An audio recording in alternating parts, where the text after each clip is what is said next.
haven't watched car con. Wait, actually, I was about to say I haven't watched car contact in a while. Actually, I have. Just yesterday. Uh, why F1 wants to change the rules after the Japanese GP by DailyFuelUp. No, there's a lot of problems with F1, like what nepotism and things like that.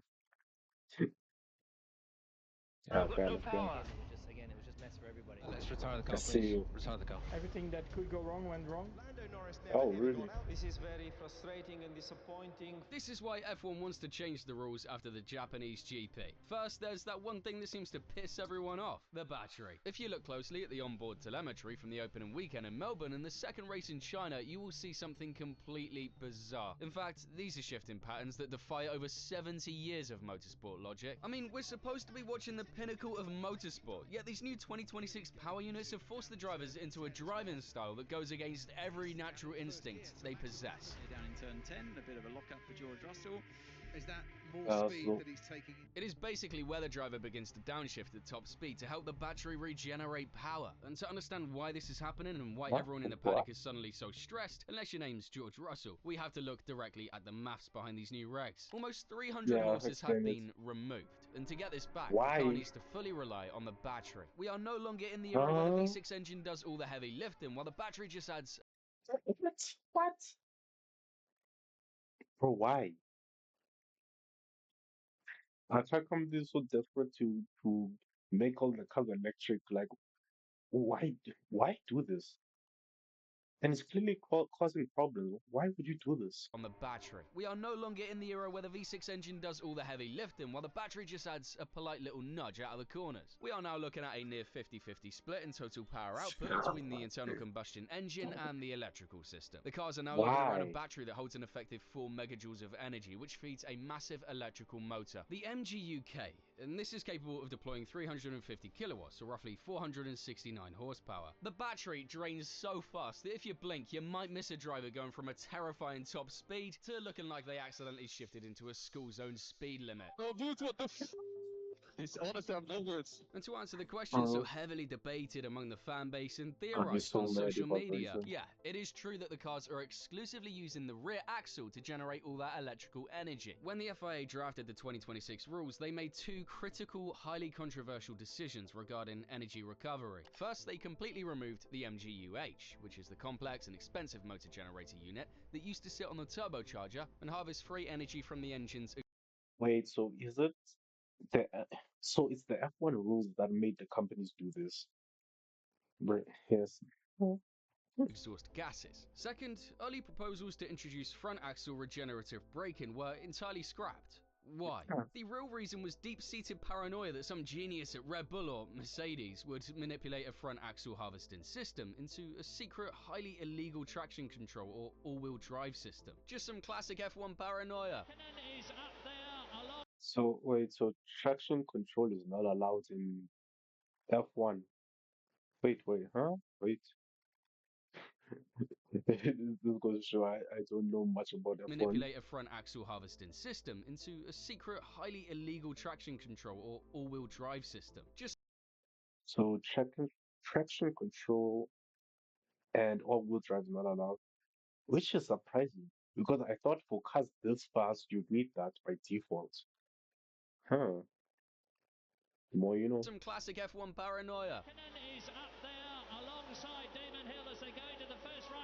So the result is that 100% of the energy harvesting burden now falls entirely on the rear wheels through the MGUK.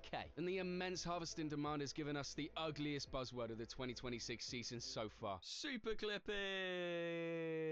Because that's exactly what it fucking sounds like. Oh man, I literally hate it. Because the rear brakes alone simply cannot harvest enough kinetic energy to feed that battery under normal braking conditions. Energy recovery must happen while the car is physically accelerating down the straights. In simple terms, super clipping clipping is the act of running the MGUK in generator mode to act as an energy harvester while the internal combustion engine is flat out. In qualifying, drivers are being forced into deeply counterintuitive behaviors just to ensure they have enough electrical energy to finish a push lap. We literally hear the car lose pace, often even downshifting at top speed, as super clipping kicks in and significantly drops the revs. They are intentionally spiking the engine RPM and mathematically dragging the car to force the MGUK to harvest. Years ago, Red Bull and Max Verstappen warned of a worst-case scenario where 2026 cars would be downshifting on straights just to charge the battery. Talking about that as well with the team, and I've seen the data and already on the simulator as well. It to me it looks pretty terrible.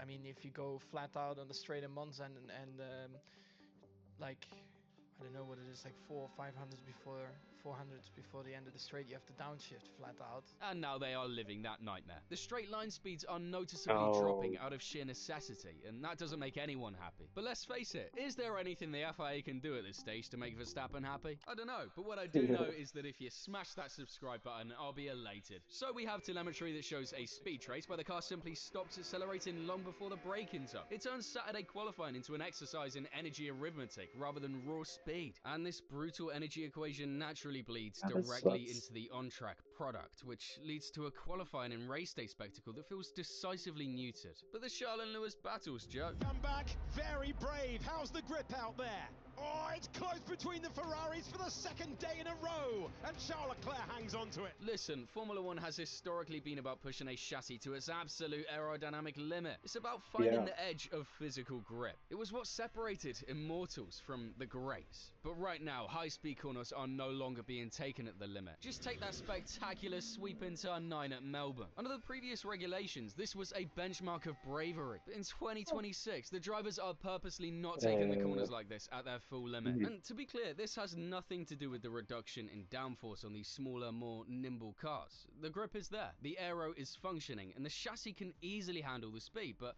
the drivers cannot afford to use it. Effectively, underdriving is rewarded. But here's the problem. Drivers are lifting off the throttle noticeably early. And I'm not talking about minor Lyco like Ferrari did in the ground effect era. We're talking about massive momentum-killing coasts, starting hundreds of meters before a corner's apex. But it's not just the driver trading time in the corners for speed on the straights. If they underdrive the corner, they harvest electrical energy. So everyone sacrifices 2/10 in the chicane to gain 10/10 back on the straights. But what's really killing it is the loss of that ragged edge. Last year's Constructors' Champion boss, Andrea Stella, is one of the biggest names to raise concerns. According to Stella, the sport needs to go back to the DNA of driving a Formula One car. Stella hit the nail on the head when he said that the current rules are punishing drivers for trying to exploit mechanical and aerodynamic grip. But ask any F1 purist and they'll tell you that this is what racing is all about. Now drivers are rewarded for exploiting harvesting deployment. But the funny thing about all this is that even though the fans are complaining on social media, the Chinese Grand Prix was sold out. So maybe this is exactly what fans really want? I mean, we have seen some of the most entertaining moments in a long time, especially when it comes to overtaking. The single lap spectacle of qualifying might have been ruined, but the race day dynamic on Sunday seems highly entertaining. And man, is it great to see Lewis Hamilton back and feeling like his old self again. It's Hamilton who sweeps round and takes the lead. Ferrari 1, will it be Ferrari 2? Cars are a lot of fun to drive, and the fact that there are the differences between us and Mercedes make it challenging in the race. We've got Ollie Behrman in a Haas doing his thing. Behrman is a long, long way behind, but ahead of Pierre Gasly, and will very much take that 5th place, and a brilliant job. Max Verstappen's nowhere to be seen. I mean, this year is different, and that provides some entertainment, but something just feels off. We are now witnessing an artificially manufactured racing spectacle where the energy regime is the absolute king. Welcome to the era of the yo-yo effect, coined by George Russell. It used to be raw aggression, late braking. Inside line, Lando Norris dives to the inside at turn 11, but he made the move off the road. Dive bombs and brilliant defensive car placement that secured an overtake. Not anymore. If you drain all your battery doing an overtake, you shouldn't be surprised if you get overtaken on the following straight. And here's the worst part. It doesn't matter how much skill a driver has or if they're the best defensive driver on the grid. The man behind will have an extra 400 horsepower, which is literally impossible. Yeah, no way it's not better. It's not better.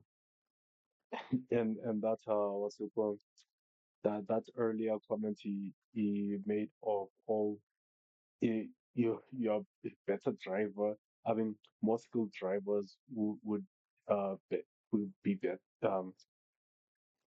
There's more skill in it. Like, nah, it's just artificial blocks. Possible to defend. Leclerc's going to come back through though. That's More skill in like handling the battery. Nah, it just makes it worse. a prediction. Let's find out on the brakes. You're absolutely right, Jolyon Palmer, despite Lewis Hamilton fighting it. This exact dynamic was clearly visible in the opening laps of the Australian GP. First, Charles overtook George, then George came back at him before the Ferrari once again got into the lead. On the broadcast, it looked amazing. All the way around the outside. They swapped positions multiple times, giving the illusion of a classic dogfight, and the commentators were going wild. I mean, there were 3 times the overtakes of last year. Well, nearly. But none of these overtakes were really done in the heavy braking zone. It just came down to who had the best boost and battery availability. So drivers spend most of their time looking at the battery levels, figuring out where they can save, instead of actually racing. And if the FIA doesn't come up with some solution soon, it might just get worse. Red Bull's team principal, Laura Mekis, believes that the team and drivers will quickly get to grips with this. Within a few races, they will be able to make an overtake stick and completely remove the yo-yo effect. Because right now, teams are still heavily focused on dealing with lap-to-lap inconsistencies and adapting software on the fly. And it's easy to see that drivers are yet to be on top of these new cars. Just take Oscar in Australia. The home favourite has hit the wall. He said he's okay. During the warm-up lap, he experienced a sudden, unexpected extra 100 kilowatts of power exit in turn 4. This wasn't even a race lap. It was just the driver doing recon before heading to the grid. It was like he hit a Mario Kart mushroom boost at the absolute worst possible time because the car's software got confused about his deployment strategy. Mekis believes that once the drivers get to grips with this idea of energy management, timing, and battery level, we will get back to the simple DRS trains that ruined the previous seasons. The only difference is that it'll be called a state of charge train instead. Leaving the rules as they are will inevitably lead to highly cautious, stagnant, and heavily managed races where computers do the overtaking, not the drivers. So now the FIA are looking for new methods to save the rules, and it looks like these new changes could be inbound very soon. Fortunately, the FIA aren't blind to this brewing disaster. I mean, everyone could see Verstappen struggling to get off the line. Everyone passed him. And Kimi losing 7 places in Melbourne due to a bad start. There was so much wheel spin for those on the front row. Kimi Antonelli is already down. The FIA knows that the on-track product needs a massive fix, and they've accepted that the energy harvesting and deployment rules might not have been pitched at the right level. They're also heavily aware of the complaints, but they can't just change the rules instantaneously. These regulations have been in planning for years. Yeah, the warning signs were flashing at the Bahrain testing, but the FIA needed firm competitive evidence of how racing would unfold under points-playing race conditions. But Albert Park wasn't the best place to see this. The track only features a few heavy braking zones, and alongside Jeddah, Monza, and the Red Bull Ring, harvesting issues were expected. So it was agreed behind closed doors that reacting solely based on an energy-style track like Melbourne would be scientifically flawed.